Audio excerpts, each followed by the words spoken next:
So bow hunting has always been something that's extremely special to me. You know, it was my one true love as far as I can remember back. That's all I wanted to do, is be in the woods with a bow, get out there and just sit and experience all of it. And there's just something so special about stripping everything away when you're a young kid. You know, you don't have all the responsibilities of life. You don't have any real priorities other than what you like to do. And so it took me 2 years, 2 seasons to get my first deer with a bow. But back at 13, when I got that first deer, you know, that fire that's lit, for a guy like me, a kid like me, in the headspace that I was, the upbringing that I had, there's something special and there's something that becomes a part of you, and it's been there ever since.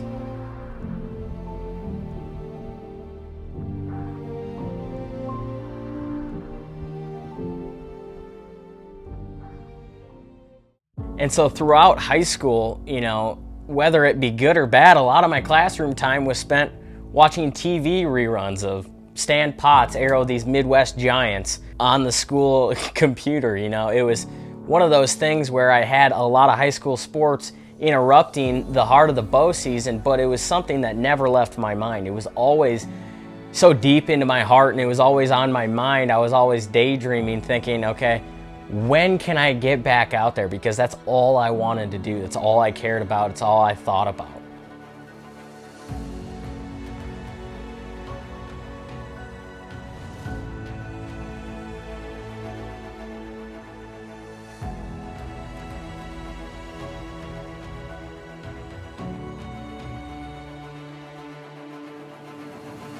And you know, a lot's changed since those days. You know, I've been fortunate enough to pursue a career that allows me to do a lot of this stuff as a job, and I'm blessed that way.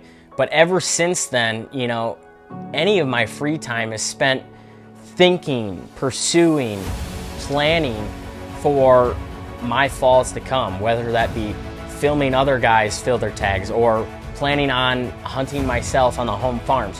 Whatever it may be, I'm always thinking about it, planning it, or actually preparing for it.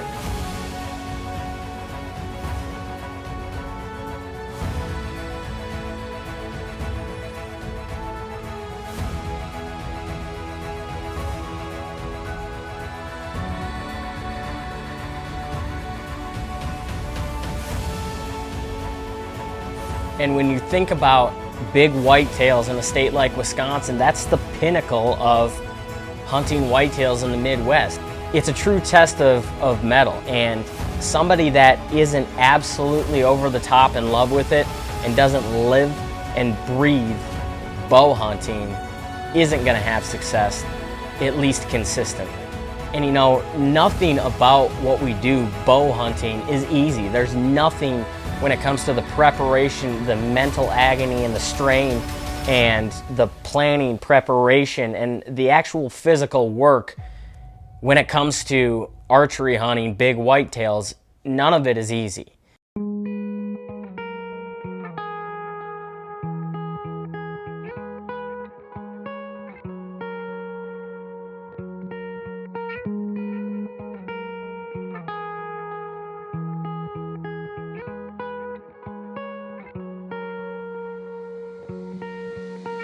But I think that's what keeps a lot of us coming back, you know, that roller coaster of the highest of highs when you connect and everything comes together. The moment you've been planning and preparing for all year, it happens and you make that shot count.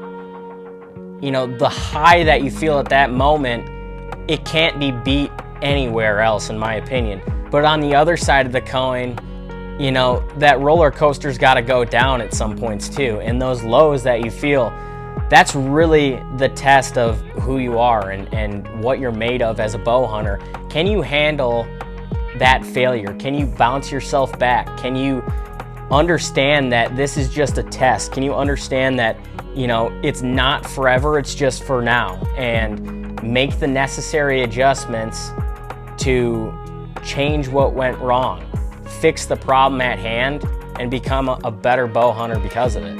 And so bow hunting isn't just what I do, it's who I am.